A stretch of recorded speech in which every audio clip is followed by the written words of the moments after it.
নিজের স্ত্রীর সাথে সর্বোচ্চ সুন্দর ব্যবহার করতে হবে ভাইরা। আল্লাহ বলেছেন ওয়াশিরুহুন্না বিল মারুফ, তাদের সাথে সুন্দর আচরণ করো। আমাদের অনেক ভাইরা আছেন বাহিরে অনেক ভালো, কাস্টমারের সাথে ভালো, ক্লায়েন্টের সাথে ভালো, পরিচিত অপরিচিত মানুষের সাথে ভালো, কিন্তু নিজের স্ত্রীর সাথে যা তা আচরণ, বদরাগ আছে না নাই? বেচারের উপরে যত রকমের টর্চার, অবিচার, গালমন্দ, বাজে কথা, ঘরে ঘরে।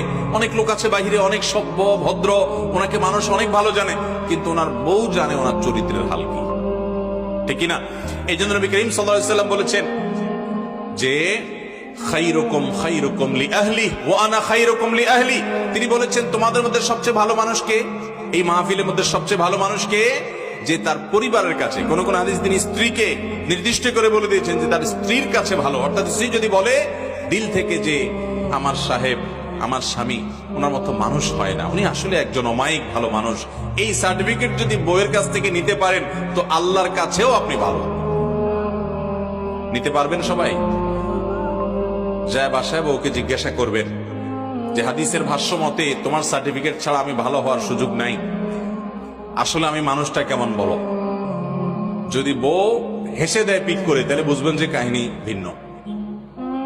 বুঝতে পেরেছেন? যদি হেসে দেয় তাহলে বুঝতে হবে আলামত ভালো না। অতএব স্ত্রীর কাছে ভালো হওয়ার জন্য নিজের আচরণটাকে সুন্দর করার চেষ্টা করতে হবে ইনশাআল্লাহ। অনেক মানুষ আছে এই জায়গা ধরা খেয়ে যাবে। নবী করিম সাল্লাল্লাহু আলাইহি ওয়াসাল্লাম বলেছেন কিন্তু ওয়া আনা খায়রুকুম লিআহলি, তোমাদের মধ্যে স্ত্রীর কাছে সবচেয়ে ভালো অমায়িক মানুষ তোমরা যে যতজন আছো, নবীজি বলেছেন আমি তোমাদের মধ্যে স্ত্রীর কাছে, পরিবারের কাছে সবচেয়ে ভালো।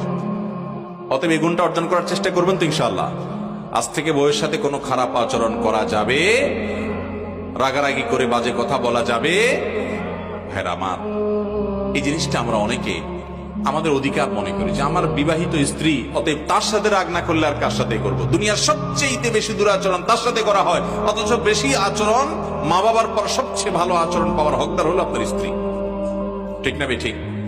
অতএব আমরা আমাদের স্ত্রী তাদের সাথে সদাচরণ করবো। আমাদের বোনরা যারা শুনছেন আপনাদেরও বলছি, আপনারা আপনাদের স্বামীর সাথে সদাচরণ করবেন।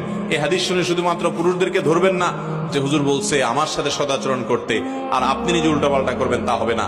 স্বামী হয়ে যদি উনি সদাচরণ করতে হয় তাহলে আপনার কর্তব্য আরো কত বেশি। আল্লাহ তাআলা আমাদের সবাইকে এই উন্নত আখলাক এবং চরিত্র এটা অর্জন করার তৌফিক দান করুন। চেষ্টা করবো তো ইনশাআল্লাহ।